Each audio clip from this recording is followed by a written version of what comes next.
عمر بن خطاب کا زمانہ آیا ہو، تم نے تو غوث پاک کی 11ویں کھائی ہے نا، اصلاح حکومت ان سے نہیں سیکھا، وہ آئے تھے نظام تبدیل کرنے کے لیے۔ آج میں علماء سے بھی یہی کہوں گا، تم حق بات تو پہنچاؤ قوم تک۔ آج حالات ایسے ہیں میرے عزیزو، ڈر اور خوف ان کے سینوں پر طاری ہوا۔ کس بات سے ڈرتے ہو؟ کیا تم نے اللہ کی ذات پر ایمان نہیں لائے؟ یہ نہیں کہتے ہو موت و حیات اللہ کے ہاتھ ہے، رزق اللہ کے ہاتھ ہے، پھر ڈرتے حکومت وقت سے کیوں؟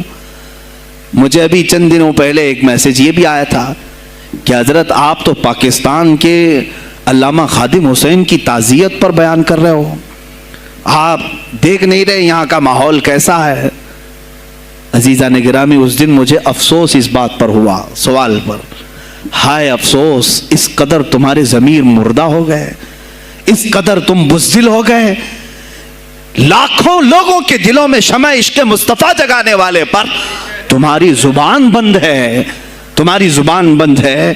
میں نے صرف ایک جملہ کہا، کوئی فرق نہیں پڑتا، میں اس ملک میں رہ رہا ہوں جہاں کا پرائم منسٹر ایک سور خبیث فرانس کے صدر کے لیے ٹویٹ کر سکتا ہے، تو میں پڑوسی ملک کی کسی عاشق رسول کی تعزیت کیوں نہیں کر سکتا؟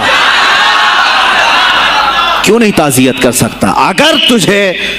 اگر ہندوستان کی تخت پر بیٹھنے والے کو فرانس کے صدر سے کوئی دلی عشق ہے، محبت ہے، تم اس کی معشوقہ ہو یا محبوبہ ہو، مجھے فرق نہیں پڑتا، لیکن اتنا ضرور ہے عاشق رسول مشرق میں ہو، شمال میں ہو، جنوب میں ہو، مغرب میں ہو، جب اس کی روح جائے گی تو ہماری بھی روح تڑپے گی۔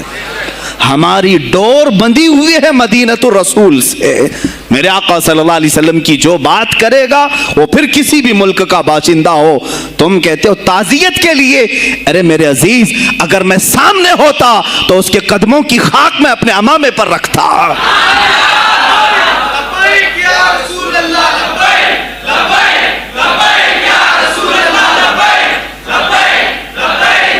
عزیزان گرامی وقار، یہ بہت خاموشی ہم نے اختیار کی، بہت خاموشی، کوئی بات نہیں۔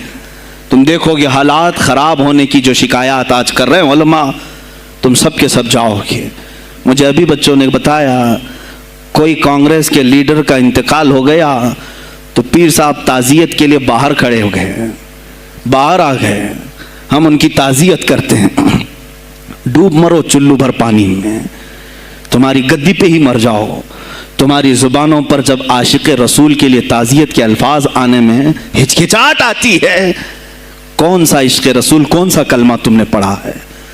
غوث پاک کی اگر تمہارے اندر ذرا برابر بھی نسبت ہے تو میں کہوں گا میرے عزیزو، سلطان الاولیاء غوث پاک عاشق رسول ہی نہیں، فنا فی الرسول تھے۔